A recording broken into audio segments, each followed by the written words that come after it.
boa noite a todos.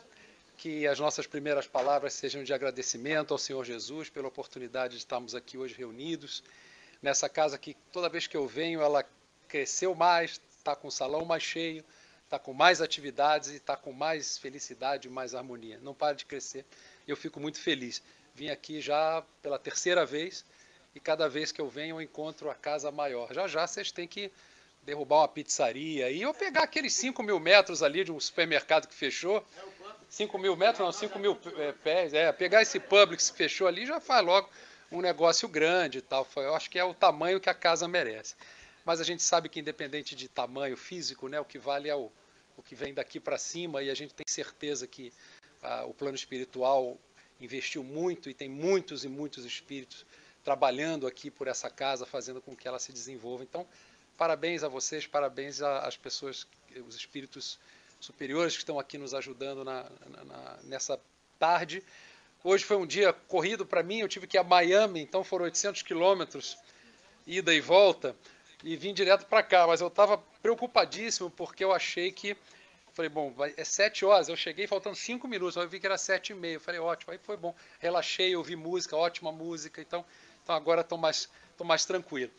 O tema de hoje é um tema muito interessante, muito presente no nosso universo, ainda mais para quem mora fora do Brasil, né? Porque quem mora no Brasil, nós somos todos de classe média, né? A gente não sofre muito com preconceito no Brasil, é mais difícil, né? Alguns sofrem por outras razões que a gente vai ver depois, mas de uma maneira geral, não podemos dizer que a gente veio para cá para fugir do preconceito no Brasil, muito pelo contrário, né?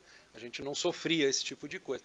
Mas todo mundo que vem morar num país diferente sofre algum tipo de preconceito, seja pela origem, né? Seja porque o sotaque denuncia, seja porque não sabe falar inglês, e alguns não sabem ou estão aprendendo, seja porque sabem, mas são tímidos, mas a gente começa a se deparar com essa questão do preconceito. Eu escolhi essa imagem aí, além de ser fofinha, eu achei interessante porque são todas maçãs, né?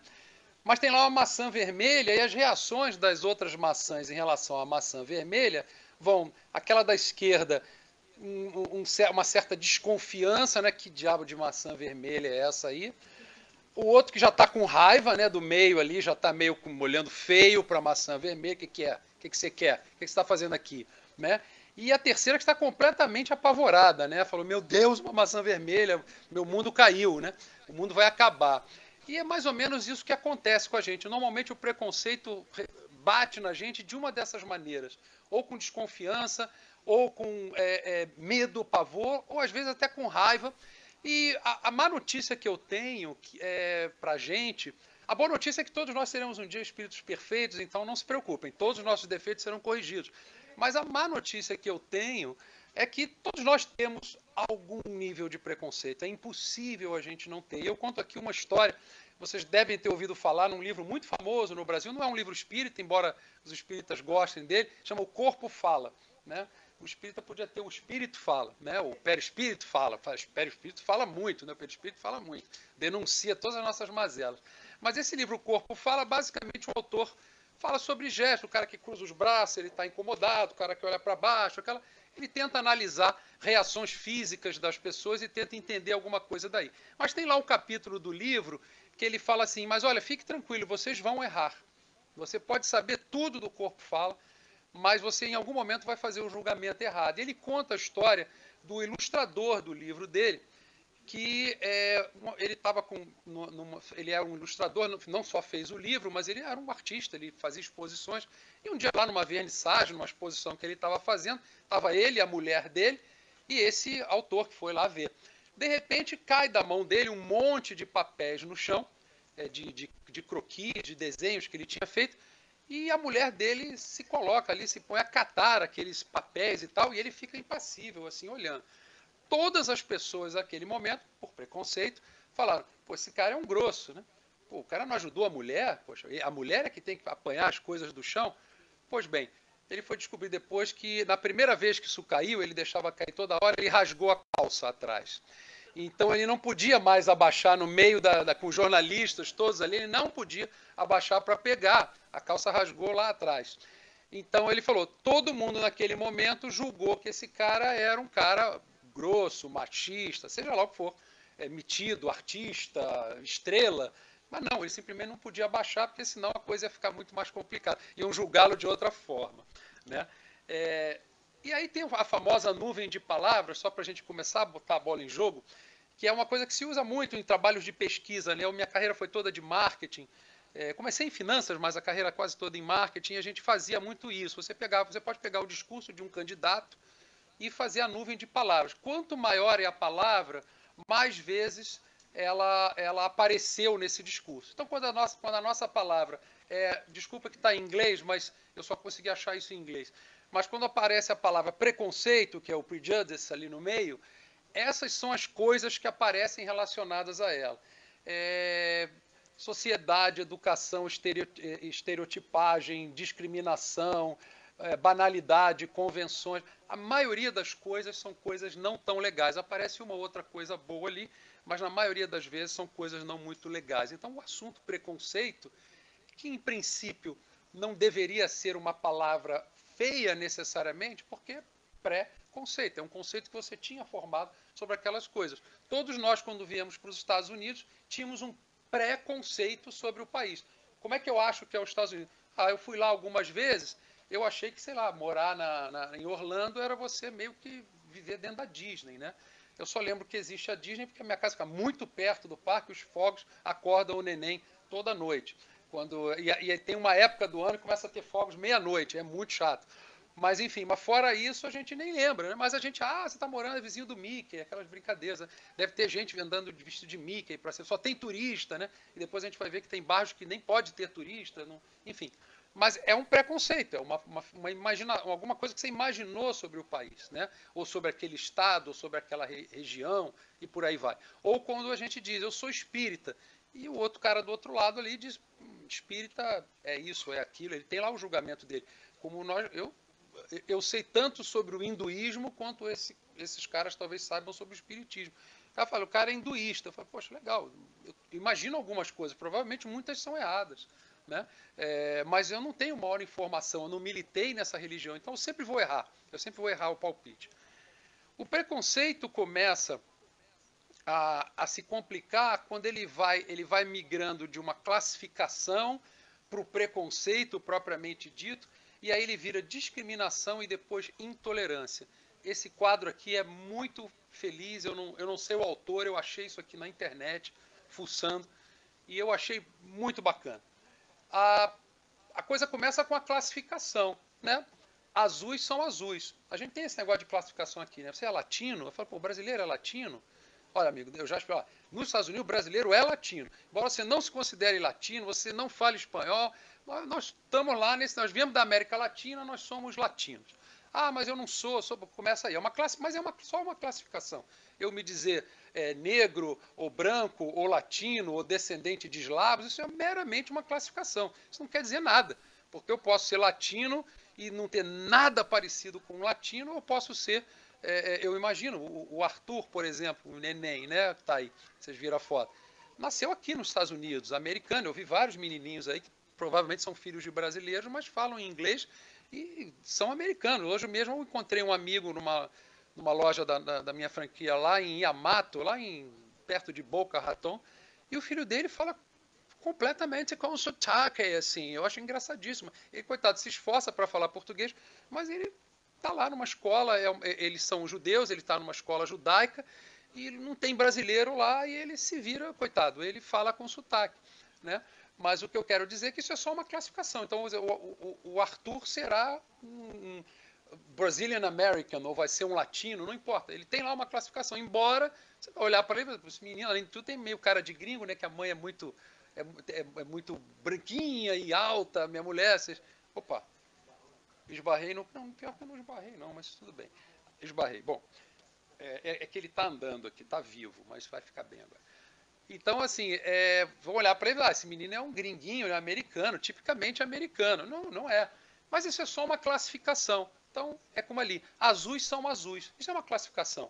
Isso aqui, esse microfone é preto, essa caixa é cinza, salvo alguém que... E para um daltônico ainda assim vai ser diferente, mas de uma maneira geral uma convenção de que isso aqui se chama preto. Essa cor aqui se chama preto. E até aí é só uma classificação.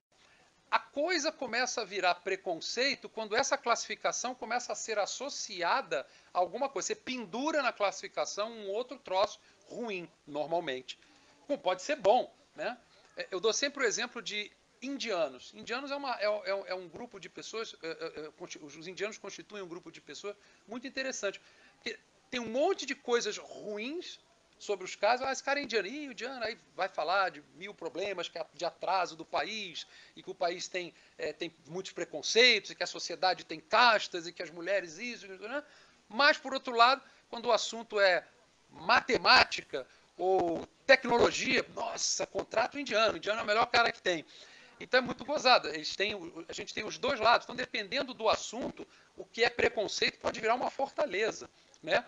Ah, esse menino aqui é brasileiro. Ah, brasileiro, não sei não. Brasileiro é complicado. Brasileiro fala alto, brasileiro fala muito, brasileiro interrompe todo mundo, brasileiro fura fila, né? A pessoa fala, ah, mas nós estamos montando o time de soccer da escola. Opa, cadê os brasileiros? Quero os brasileiros aqui, porque brasileiro em futebol é muito bom. Então, o que parece ruim de um lado pode ser bom do outro, mas é sempre assim. Mas o que é o preconceito? O cara diz, olha, os azuis são ruins. Opa, os azuis são ruins. Por alguma razão, nós definimos que os azuis são ruins, e isso é puro preconceito. Talvez porque 2 ou 3 azuis tenham feito coisas ruins, e outros rosinhas lá tenham feito também, mas quando você diz que os azuis são ruins, você começa a virar, num primeiro momento, que é uma discriminação.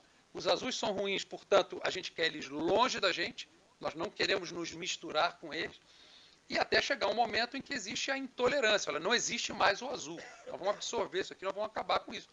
A gente teve, não faz 100 anos, uma guerra mundial baseada em princípios de raça superior e que com uma previsão de extermínio das outras raças. Não era simplesmente discriminar. Começou assim, né? Era assim, judeus são judeus, alemães são alemães. Alemães de origem judaica, nós chamamos de alemães judeus. Ok, uma classificação. Bom, os judeus são ruins, os judeus são avarentos, os judeus emprestam dinheiro a juros, os judeus querem nos prejudicar, estão destruindo o nosso país. Então, começa o preconceito, os judeus são ruins. Bom, depois nós vamos discriminar, vamos criar os guetos, né? Vamos empurrar os judeus para esses guetos. E no último momento, nós vamos matar todos os judeus, nós vamos levá-los para campos de concentração e vamos exterminá-los da face da terra. Judeus, ciganos, gays e vários outros tipos de minorias. Pessoas com deficiência física e tudo mais. Então esse é o problema. O problema que a gente enfrenta no preconceito é que quando está só no preconceito, no sentido de um pré-julgamento, ainda não é a tragédia. A tragédia é quando o preconceito começa a ser colocado em prática e vira discriminação. E assim a gente vê, inclusive, eleições sendo decididas baseadas nesse preconceito. O Donald Trump fez a sua campanha baseada num monte de preconceitos. Não estou julgando, não estou tendo preconceitos ou julgando a definição política de cada um. A sala pode estar cheia de republicanos e que votaram no Trump. Não é isso que eu estou discutindo. Mas é indiscutível que a campanha dele foi feita dessa forma. A construção do muro no México foi um grande assunto, né? O famoso Build That Wall. Isso foi falado a campanha inteira, né? E que os mexicanos são bad hombres, são coisas que ele falou. E isso construiu um discurso não só de que são ruins, mas que eles, de medo, um discurso de medo, um discurso em cima de um preconceito. E aí, para quem convive com o México, isso não é problema algum, porque a Califórnia nunca ia votar num candidato republicano, e ela faz fronteira com o México. O Texas nunca ia votar num candidato democrata, e eles fazem fronteira com o México. Os outros estados já não fazem, entendeu? E eles nem estavam preocupados com isso. Teoricamente, não deveriam estar. Mas por que o Donald Trump foi ganhar no chamado Rusty Belt, no cinturão da ferrugem ali, naquela região dos estados produtores de aço, né? Pensilvânia, Minnesota, Ohio, sobretudo Ohio, essa região? Porque esses caras falam, o Trump é legal, porque ele vai fazer um muro no México, e se ele fizer um muro no México, não vai vir mais mexicano aqui pegar o meu emprego. Então eu vou votar nele. Então veja, os estados em que o muro seria ou será construído, não mudou em nada a eleição. Califórnia ganhou Hillary e no Texas ganhou o Trump. E para não ganhar lá, só se for uma catástrofe, ou então um presidente que está com uma popularidade tão grande, mas tão grande, que ele acaba levando mesmo estados que são tradicionalmente azuis ou vermelhos. Mas esses chamados purple states, os estados púrpura, porque eles misturam azul e vermelho, eles são meio para lá, meio para cá. A Flórida é um desses, é um estado que às vezes ganha o Obama, às vezes ganha o Trump, às vezes ganha o Gore, às vezes na recontagem ganha o Bush, mas enfim, é um estado muito dividido. Então eles chamam de swing states. E esses swing states, justamente que eles balançam de um lado para o outro, eles muitas vezes uma coisa dessa, um julgamento, um preconceito, que tem aí 5% da população que compre isso, numa eleição que é decidida por 2%, como foi aqui na Flórida, a eleição se decide a favor de uma pessoa, às vezes com um discurso, muitas vezes com um discurso de preconceito, de intolerância. Porque o preconceito, ele nasce dos nossos medos, né? E o cérebro humano, não vou dar uma aula de biologia, mas o cérebro humano tem 3 camadas, né? A camada externa, que é o chamado cérebro racional, é o cérebro, o cérebro que tem o córtex, né? Enfim, a parte onde você de fato está raciocinando, você faz contas, faz correlações e tal.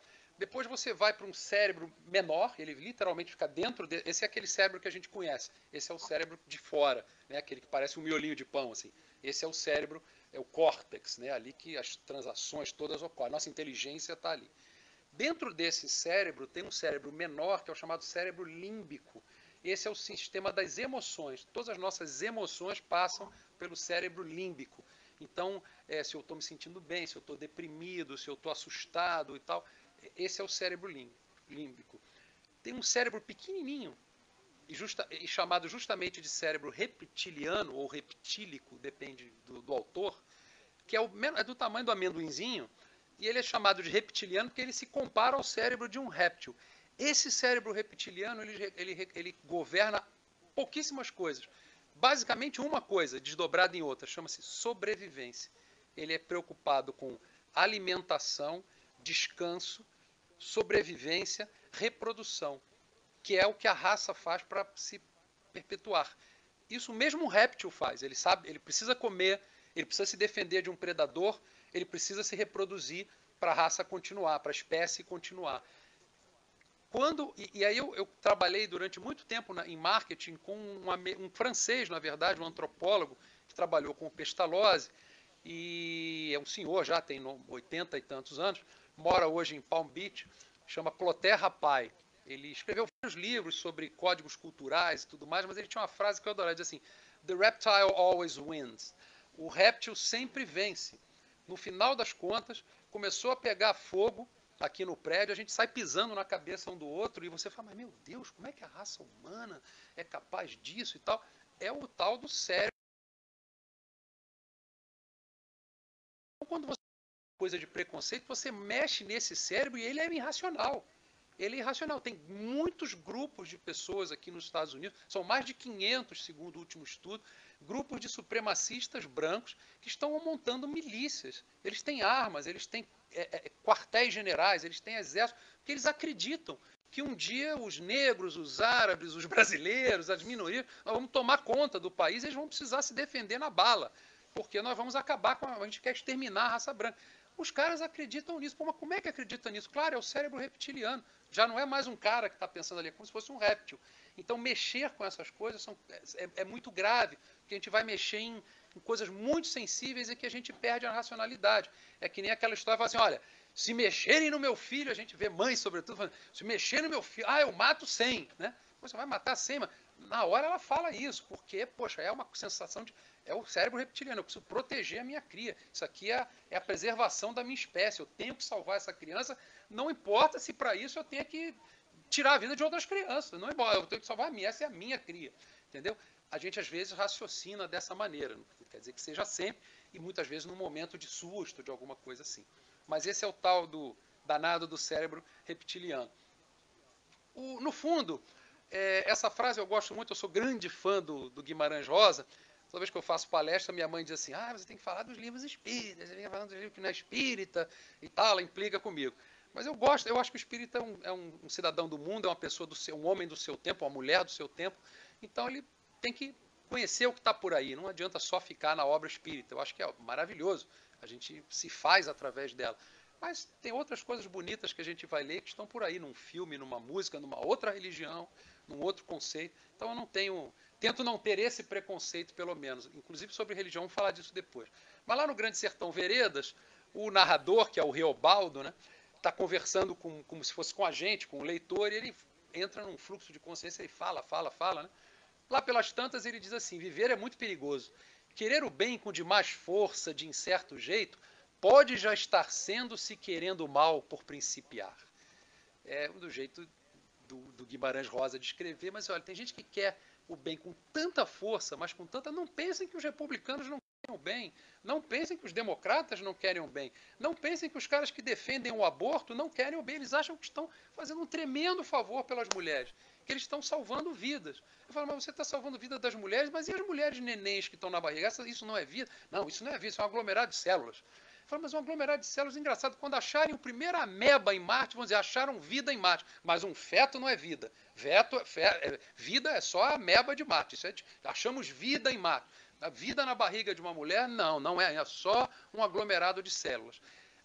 Conceitos assim, que pra gente que tem religião, que acredita em Deus, poxa vida, que absurdo alguém defender o aborto.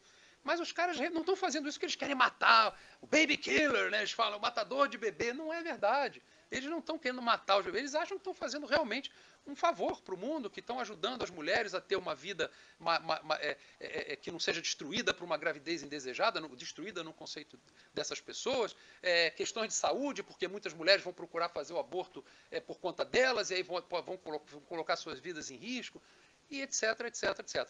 Então, assim, essa é a primeira coisa que a gente tem que fazer em relação ao preconceito, é entender que as pessoas que estão com aquele preconceito não necessariamente estão querendo o nosso mal. Eles só querem fazer isso aqui, ó. Esses homens, todos puxavam para si, o mundo para si, para o consertar consertado. É uma frase linda, né? O consertar de conserto e de consertar com S de consertar. Ou seja, fazer um conserto de consertar as coisas, né? Para o consertar consertado, mas cada um só vê e entende as coisas de um seu modo. As pessoas só veem e entendem as coisas do modo deles. Nós, como brasileiros, a gente vê um negócio verde e amarelo, a gente fala o Brasil. Um americano vê um negócio verde e amarelo e fala assim, Jamaica, sei lá, um negócio meio, uma combinação meio cafona. Eu acho verde e amarelo cafona. Tem gente que acha verde e amarelo lindo. Tem gente que acha laranja e roxo cafona, enfim. Cada um acha de um jeito, mas de acordo com a sua maneira de ver o mundo. E esse preconceito, não se iludam, não é um preconceito que está só baseado na questão, a gente fala muito de questão de origem, de questão racial, o preconceito está cada vez mais se desdobrando pelo mundo. Ao mesmo tempo que o mundo está preconceituoso, hoje eu sou com algum espírito batedor e perturbador aqui, eu estou derrubando tudo. Mas isso é um microfone de lapela, eu estou falando com esse aqui, não está bom, não precisa tocar. Não precisa, porque isso aí é o que vai para a internet. Opa, então tá bom, então peraí. Não, essa altura eu vou pedir para vocês não colocarem a palestra na internet, porque vai pegar mal aqui, eu derrubando tanta coisa, as pessoas... Nunca mais vai sair o meu EB1. Enfim, mas agora sim. Bom, então, a gente fala de preconceito pensando só em preconceito racial, sem dúvida esse é um grande... porque é a coisa mais fácil de identificar. Eu olho para um cara e falo assim, esse cara é branco, eu sou branco, então ele é um dos meus. Aí vem um cara com o olho puxado, esse cara não é um dos meus. Então é muito reptiliano isso, mas é o mais fácil de você bater o olho e falar, bom, esse cara é dos meus, não é dos meus, é parecido, não é parecido, né? Mas tem um monte de outros preconceitos. Tem o preconceito referente à orientação sexual, que funciona para dois lados. Seja da pessoa que acha que as outras pessoas não têm direito a fazer uma opção sexual diferente da dela, sejam as pessoas, que está muito na moda isso hoje em dia, nos estados mais avançados, digamos assim, ou mais modernos, o debate começa a virar o fio, né? Então agora já existe o preconceito da pessoa que fez a opção sexual pela homossexualidade e que acha que sou obrigado a fazer a mesma opção que ela, né? A gente vê muitos professores, sobretudo no Brasil, aqui em alguns estados, em algumas localidades, talvez, já começando a dizer, olha, o legal é... Tem gente de bem, de novo, não é pessoa malvada ou torturadores de crianças.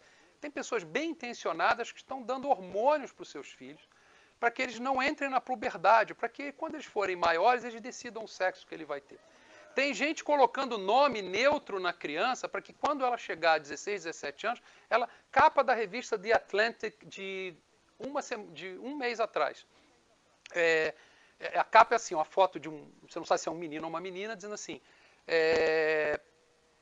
sua filha te procura dizendo que ela quer retirar os seus seios, retirar os seus órgãos genitais e começar um tratamento hormonal e fazer cirurgias para virar um menino.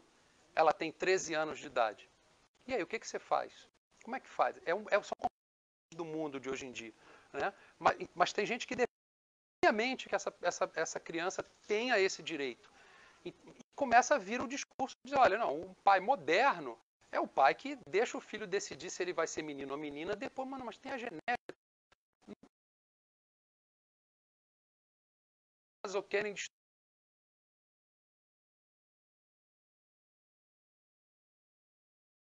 o direito dos homossexuais é maravilhoso que hoje as pessoas não precisem mais passar pelas provas. Imagina a aprovação sexual no sul dos Estados Unidos, nos anos 40, ou na Inglaterra do século XVIII, ou no Brasil, no Nordeste brasileiro dos anos 2000. É muito complicado.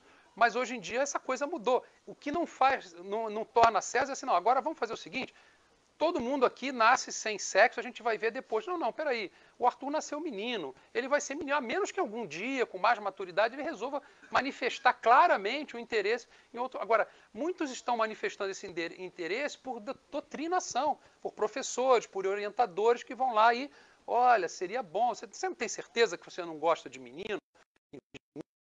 E, de novo, preconceito, porque as pessoas acham que isso é melhor, vai fazer melhor para aquela pessoa. O problema do preconceito, e já dizia minha avó, né, Dona Eulália, que de boas intenções o inferno anda cheio, é que tudo por trás tem lá uma boa intenção. Eu consigo um discurso bacana para falar do aborto, eu consigo um discurso bacana para falar contra o aborto, eu consigo um discurso bacana para falar de liberdade religiosa. Aí tem gente que vai dizer, não, mas e o negócio da burca? Você não pode obrigar uma menina a usar uma burca na escola, porque a escola pública tem que ser laica. O mundo está complicado. Mas pensem bem, está complicado porque a gente está podendo falar sobre essas coisas. Isso não é uma má notícia. Eu sou um otimista, já falei, fiz uma palestra aqui que a gente falava disso, né, de como o mundo está melhor na média. Se você não precisa ir muito longe, você pega a quantidade de pessoas que morrem em guerras no mundo, compara década a década, essa década particularmente é zero, é quase nada. Comparando com épocas de guerra do Vietnã, de guerra da Coreia, de Segunda Guerra Mundial, de Primeira Guerra Mundial, e vai andando para trás, que é só guerra e só morte. Mortalidade infantil caiu uma barbaridade. Acesso das mulheres à educação. A mulher hoje, no Brasil, já é mais educada do que o homem, no sentido de educação formal. Né? Na informal ela sempre foi. Né? No sentido de educação formal, de curso superior e tal. Isso está mudando drasticamente no mundo, na África. Então, assim, qualquer lado que você olhe, o mundo vai melhorando. Mas quando o mundo melhora, você joga luz naqueles cantos que estavam meio escuros. Né? E aí aparecem umas coisas meio esquisitas que a gente tem que começar a debater. Mas esses são os preconceitos que vão aparecendo. Preconceito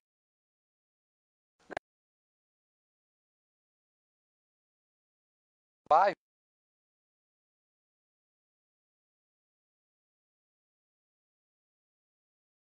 Eu descobri aqui que o condomínio Gated é um escala muito Flórida. Que é super.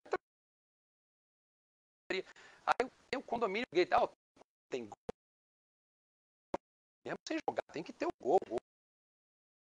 Para cuidar do campo de golfe, eu não quero. Não, o golfe. Então, assim, preconceito social existe. Preconceito religioso, a gente vive muita gente no Brasil, né?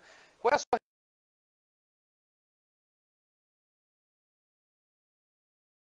riqueza, tá?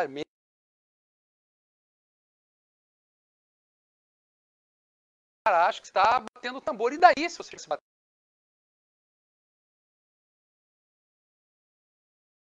um bando,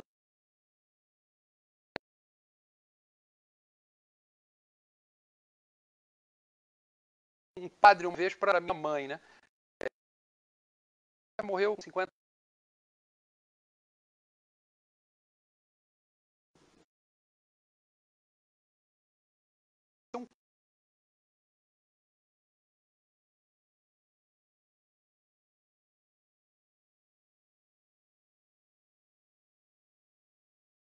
Não, claro que não, por favor.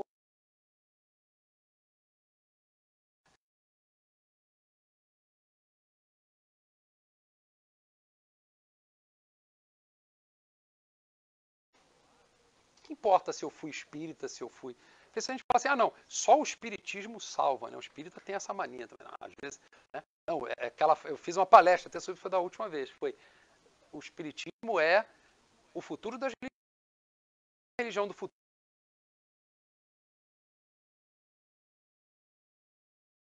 vai incorporar. A gente já incorporou nos outros campos. Ciência,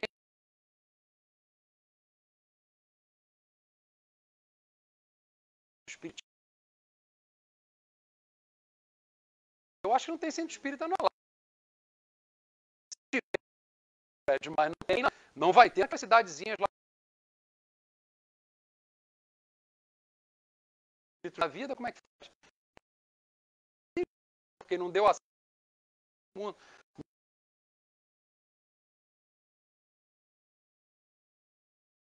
Um em cada esquina. Preconceito em relação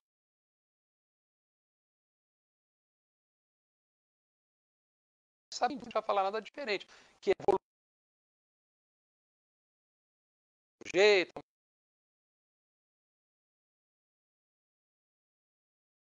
mas um monte toda hora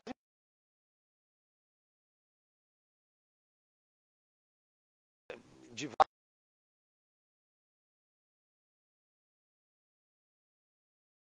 é o jeito dele e tal. É uma coisa que precisa ser trabalhada ainda muito. Questão físico.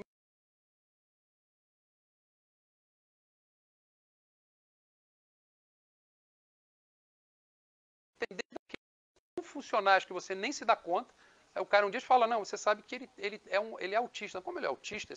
Ele tem um pequeno autismo. Por juro, eu não sabia. Essa coisa bem sutil, até coisas que são mais exageradas, e mesmo assim você não sabe. Por exemplo, paralisia cerebral. Dessa questão, normalmente uma questão do parto, oxigenação no cérebro, paralisia cerebral. Se treme todo, é todo desajeitado para se movimentar, o cérebro funciona normalmente. Eu vi pessoas tratando pessoas com paralisia cerebral falando assim, tá tudo bem com você? Mas ele treme.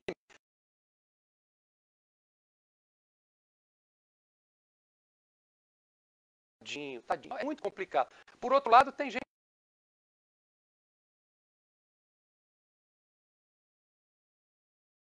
eu conheço pessoas boníssimas, com um coração maravilhoso, se deparam com um menino com síndrome de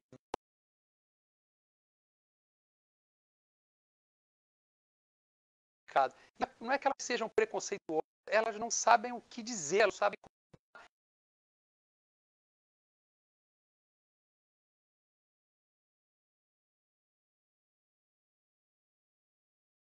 isso é a melhor coisa do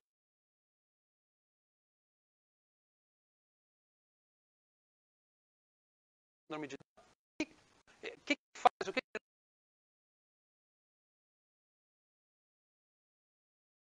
vindo me perguntar, eu já achei aquilo bacana. Então isso funciona para mim. Então, essas coisas que a gente... Preconceito em relação aos idosos. Meu Deus do céu. Né? Todo mundo foi preconceituoso, meio jovem, em relação aos idosos. É negócio de velho. Já é um preconceito. Né? Quando a gente é adolescente, não tem muita paciência para os idosos. A gente começa a ver isso quando a gente está idoso ou querendo ficar e os adolescentes tratam a gente assim, lá vem o tio, lá vem esse tiozão aí e tal. Enfim, mas aí a gente sabe que não é bem assim, né? O Tom Cruise é quase idoso, eu fui ver o Missão Impossível agora e ele continua pulando, correndo, bonitão, cabelo preto e tal, sabe lá o que ele faz, mas não dá para você pensar que ele está quase pegando aquela vaga de assento de idoso, não, tem 56 anos, eu acho, ele está chegando nos 60, está quase lá. né? O mundo mudou, mas o preconceito continua existindo. Deixa eu ver se eu esqueci algum preconceito. Bom, o preconceito geográfico, né, de onde você vem, onde você mora, falamos desse, e tudo isso vira um negócio que já existia desde sempre, mas chama bullying, né? Que é, a partir do momento que eu identifico aquela pessoa, tenho algum preconceito, vejo que ela é diferente de mim por alguma coisa e não gosto disso,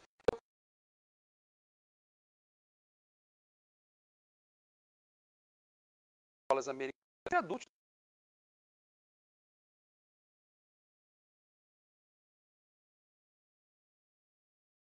conectados, mais a gente fica exposto.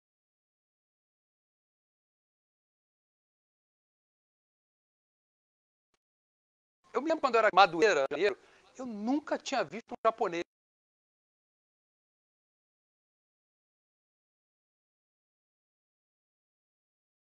Todos negros, como é que o cara não... Por que o cara tem preconceito com o negro? Caramba, eu acho até que eu sou também, porque eu pegava muita praia, muito sol, né, piscina. Negro nunca foi um problema. Mas japonês, assim, japonês? Tem japonês? Aqui no Brasil, tem japonês no Brasil. Então, assim, é engraçadíssimo. É uma questão, assim, agora, de repente, o mundo, a gente está exposto a todo tipo de gente.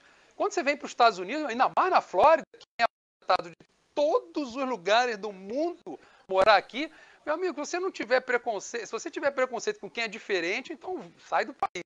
Porque aqui é todo mundo diferente. E pelas redes sociais, pelos filmes, a gente começou a ser exposto.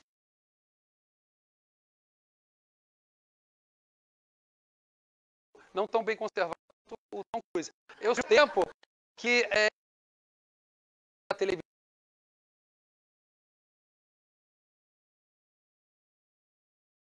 chamava Lobo. Poxa, nada mais brasileiro do que ser um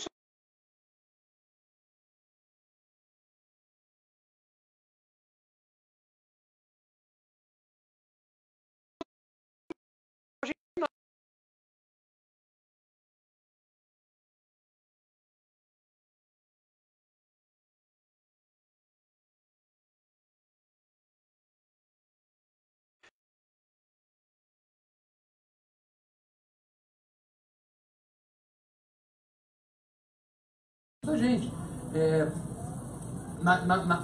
a minha geração já é... A nossa geração aqui, de mim para baixo, vamos pegar os mais velhos, já tem uma relação diferente. Mas se você pegar a geração do pai, tinha tela. Então, assim, naquela época a gente nem conseguia imaginar o futuro que a gente está vivendo hoje, não dali a 1000 anos, mas hoje. Entendeu? Então você vê filmes de ficção científica dos anos 60 e 70, você fala, meu Deus, como os caras erraram. Olha aí, achamos um startup aqui, ó.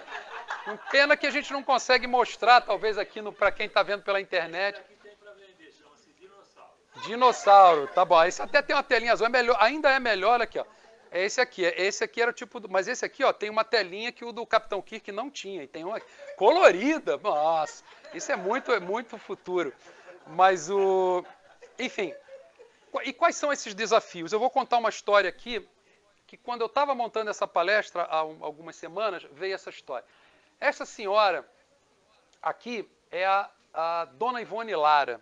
Dona Ivone Lara foi uma grande, para quem é de Madureira como eu, uma grande sambista do Império Serrano, uma lenda do samba, uma grande intérprete, uma das primeiras mulheres a se surgir como uma figura central no mundo do samba. Uma figura queridíssima. Essa mulher ali da esquerda, ela se chama Fabiana Cosa. É uma atriz, cantora, e a melhor amiga da Dona Ivone Lara. Veja, ela é a melhor amiga da Dona Ivone Lara. Dona Ivone Lara desencarnou, em homenagem a Dona Ivone Lara. Escolheram a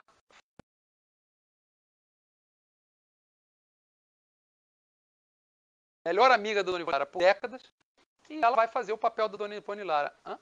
Não deixaram. Ela é muito branca para ser a Dona Ivone Lara. Isso se chama colorismo. Tem uma americana chamada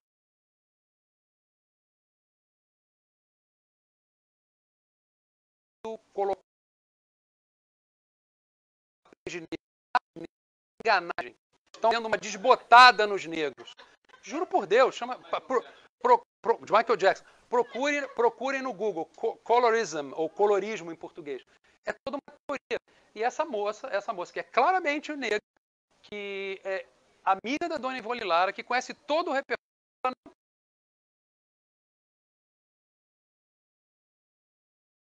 internet, que ela pudesse, pelo amor de Deus, fazer o papel, e não permitiram. Ela acabou fazendo uma carta belíssima, onde ela falava que a minha negritude está dentro de mim, não está no tom da minha pele. Enfim, muito bacana, vale a pena ler essa história. Ah, bom, agora não pode racismo. Mas espera aí, não pode racismo, mas isso não é racismo. Enfim, foi um assunto no Brasil, ela não fez o papel, ela abriu mão, e o musical nem sei se vai ter, mas se tiver, certamente não será com ela. Terá que ser com uma pessoa que... Ninguém falou que a Dona Ivone Latto usava uma peruca ruiva. Isso ninguém chamou de colorismo, entendeu? Mas a pobre moça foi chamada de colorismo. A gente dá risada para não sofrer, porque a rigor é um negócio triste, né? Que a coisa tenha chegado a esse ponto. Mas são desafios do mundo de hoje. Hoje em dia, gente, até emoji tem raça. Era todo mundo amarelinho do mundo dos Simpsons. Agora descobriram que engraçado. Pessoas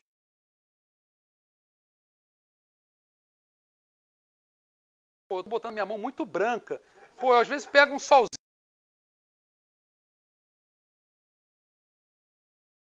Cara ali da terceira fileira,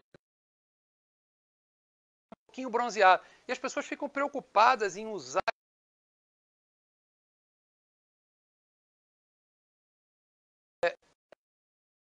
completamente branca, né? Mas ela manda um anjinho para mim, o anjinho dela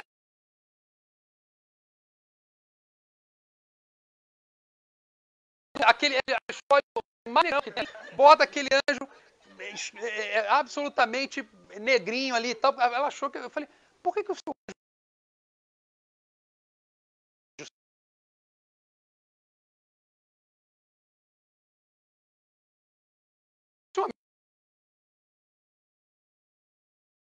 Não, ela já está dizendo assim, para não me julgarem, olha, o anjo é branco. Bandido, né? Que deve ter um bandido, ela vai escolher branco, senão, né? Aí eu já... E eu reparo que as pessoas ficam escolhendo lá um Pantone dela.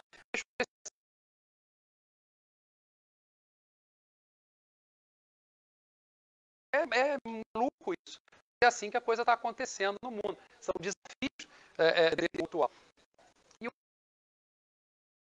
vou falar uma balbúrdia maior do que eu já fiz aqui na sala. Aliás, a água que eu peguei para beber, eu nem lembro se eu bebi, acho que eu vou beber agora. Mas eu faço isso muito durante muitos anos eu lidei com áreas internacionais. Eu era diretor de marketing de empresas. Eu cheguei a ter, por exemplo, 14 países na época do Terra. E aí eu estava na sala. Naturalmente, os brasileiros estavam todos num... Brasileiro, então, é impossível, né? O brasileiro foi todo aí. Toda vez que alguém vai fazer curso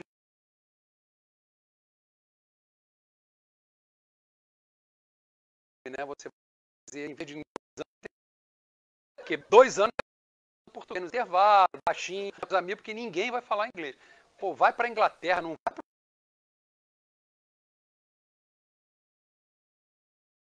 Eu que fui estudar inglês em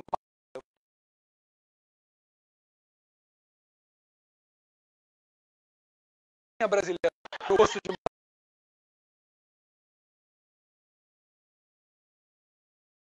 Mas então os brasileiros, no momento fazem logo o grupo aí, que não quer ficar com os Estados Unidos, aí os argentinos se misturam um pouco mais, mas mesmo assim tem lá o argentino e o uruguaio, o chileno já é, os chilenos são melhor que os outros aqui e tal, antigamente era o argentino, agora é o chileno. Preconceito, né? Que eu estou falando. Mas enfim, era isso. Aí eu sempre propunha um exercício. Falei, gente, vamos fazer o seguinte, tem até uma campanha agora que foi feita com torcidas organizadas, não sei se todos vocês viram, mas é basicamente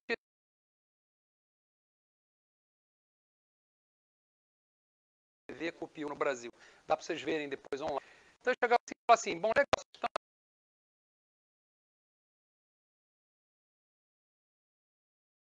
ontem, oba, então atividade só para os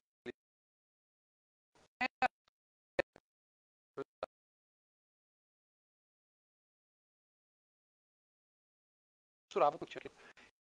E teve um relato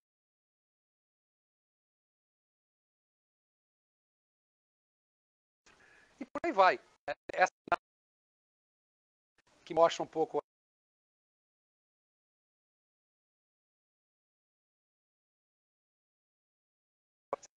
todo mundo misturado. A gente começa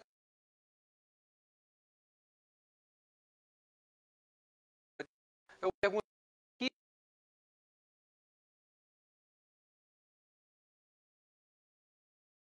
ou quem aqui está...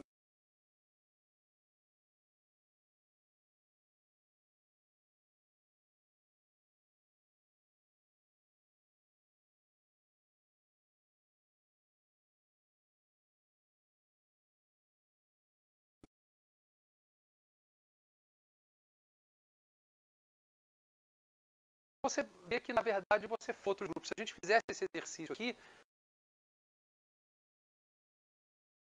Recentemente viemos de lugares diferentes, ou de situações diferentes.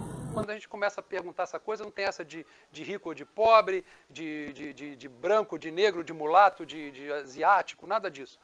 A gente vai formar outros grupos. Então, essas conexões que a gente precisa começar a fazer. Se preocupar mesmo com a pessoa, com a cor da pessoa. Parece um monte de gente. Eu estava com um amigo meu, que é o João Moreira Salles, que é editor da revista Piauí, um grande documentarista. E a gente estava numa sala de aeroporto, daquela que tinha gente de tudo que é canto, jornalistas de economia, um negócio misturado. E a gente queria ali puxar um assunto, ia ser uma espera longa de, sei lá, 4, 5 horas numa sala de espera, uma dessas salas VIP, assim, né? Aí ele falou assim, meu amigo, cada um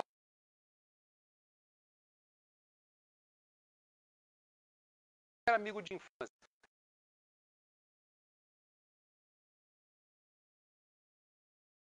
Eu gosto de futebol quase.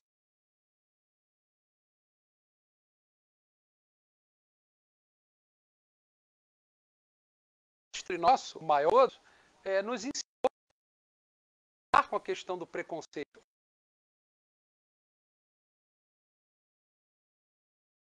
Naquela época, eu teria feito as 3 coisas que ele fez. Eu nunca teria ido falar com um jovem rico. Falou, um jovem rico, ele teve aquela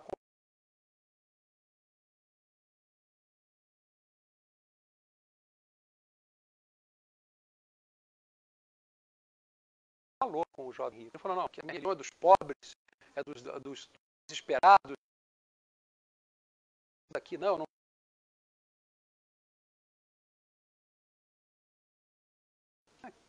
Uma moça de má vida.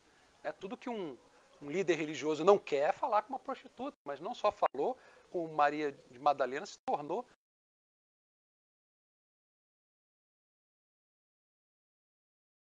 aquela para quem ele apareceu, né? Aquele fenômeno diante, a primeira pessoa que ele vai encontrar, né? Significativo. Cobra de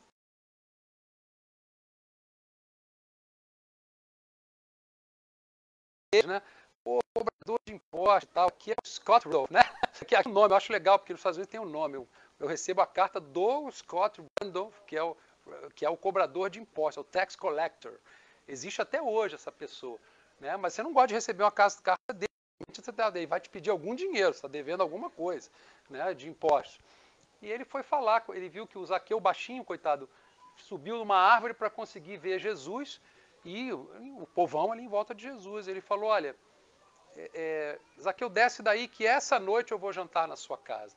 E nessa noite entrou a salvação. Ele foi salvo, não foi como o primeiro menino. Ele falou, olha, eu sou um cobrador de impostos, mas eu nunca prejudiquei ninguém e quem eu tenha prejudicado eu paguei em dobro. Eu nunca fiz nada diferente do que manda a lei. Eu sou honesto. E ele foi salvo. Mas Jesus foi lá e falou com ele. Ele falou, não, eu não falo com esse cara, eu não falo com aquilo. Tinha lá Pedro, né? Pedro escreveu cartas para povos inimigos do povo judeu, inimigos de séculos, guerras sanguinárias. E ele escreveu para os coríntios, escreveu para os romanos, gente. Os romanos que crucificaram Jesus, Paulo escreve carta para os romanos, pedindo para que eles entendam, para que eles conheçam. Ele não teve nenhum preconceito e foi pregar em Roma. E sofreu o preconceito lá também. Mas ele deu um exemplo, ele que foi muito preconceituoso, que no início achava que Jesus tinha que ser perseguido, e que depois se converte na estrada de Damasco, e aí não só se converte, como entende que preconceito é uma bobagem, que ele não tem que julgar ninguém antes, e vira um grande seguidor de Cristo. Alguns livros que saíram, não estou dizendo que eu concordo, mas teve um livro que saiu que colocou, perguntando as pessoas mais importantes da história, e Paulo em primeiro lugar, vinha na frente de Cristo, porque eles alegam que se não fosse por Paulo, o cristianismo não seria conhecido, porque foi Paulo que realmente foi o codificador, digamos assim, como foi Kardec para a doutrina espírita, ele foi o codificador. Mas a gente sabe que o codificador não é tão importante quanto a obra codificada. A obra codificada, a revelação ali era Jesus, como agora é o Espiritismo, que veio através do Espírito de verdade, que é Jesus. Mas Jesus é um grande exemplo de nenhum preconceito. Dispus com aqueles que eram da minha fé, mas tratei bem pessoas que eram de outras fés, ou de outras raças, de outros lugares. Ele nunca teve esse preconceito. A reencarnação. Gente, se vocês ainda têm algum resquício de preconceito, meus amigos, vocês têm ideia? A gente nasceu de tudo que é cor. Pega o Pantone inteiro, né, do negro mais negro ao branco mais branco, passando e roxos, e o que tiver. Nos mundos primitivos, que eu sei lá que cor a gente tinha, né? Não sei, pode ser que a gente já tenha sido roxo ou verde, sei lá, não sei. Eu não sei. Quando eu fui criado como espírito simples e ignorante no mundo, qual era a minha cor? Porque ele disse que eu tinha barba, ou que eu tinha aspecto humano desse jeito aqui, né? E a gente ainda vai passar por várias outras experiências. Eu conto uma última história, uma vez num grupo de desobsessão lá no Leon Denis. Era sexta-feira, inclusive, toda sexta-feira que eu estou no centro espírita eu lembro disso. Eu era doutrinador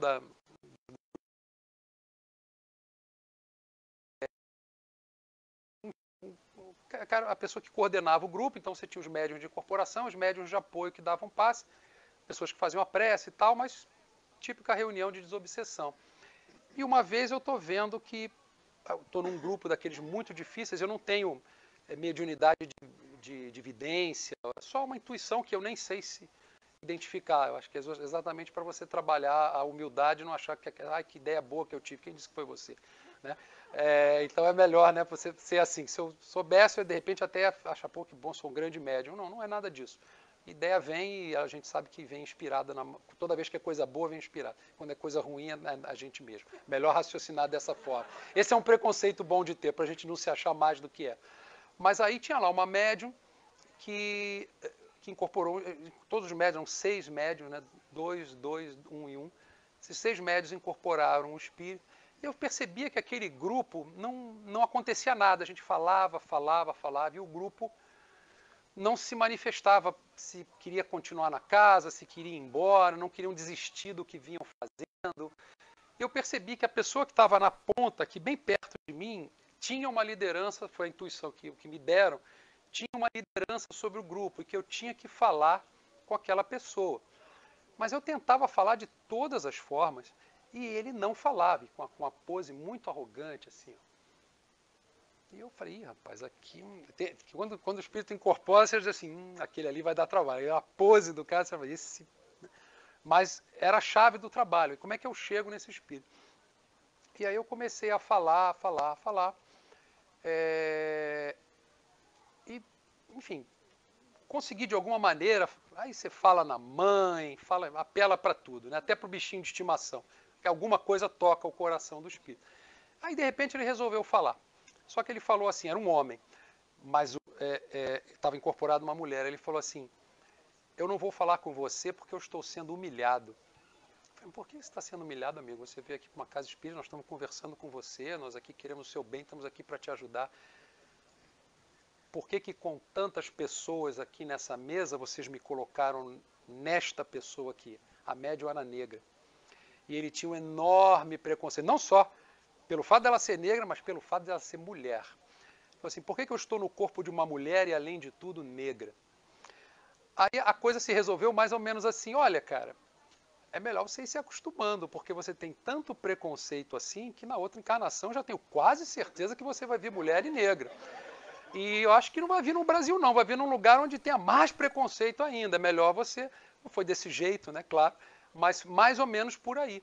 E aí ele ficou apavorado com a ideia e ele começou a aceitar ajuda. Não, como assim? Eu falei, olha, você já ouviu falar em reencarnação? Enfim, tinha sido um senhor de escravos, mesmo daquela região ali do estado do Rio de Janeiro, mas ele ficou humilhadíssimo de estar ali, ele olhava, fazia umas caras, né? Imagina um médium nessa situação lidando com uma questão assim. Mas está aí, o preconceito que leva séculos. Olha, o cara desencarnou há 200 anos, ele viu tudo que podia ver e ele não abriu mão daquela coisa. Porque a gente não sabe. Às vezes alguma coisa que aconteceu com ele, às vezes um sistema de valores que foi transmitido por uma pessoa que ele ama muito, porque essa é a questão, às vezes é amor. Eu amo tanto a minha mãe, que tudo que a minha mãe fala para mim eu acredito. E aí a minha mãe me diz que tal coisa é errada. E aí eu acredito naquilo. A minha mãe até hoje tem medo de vento.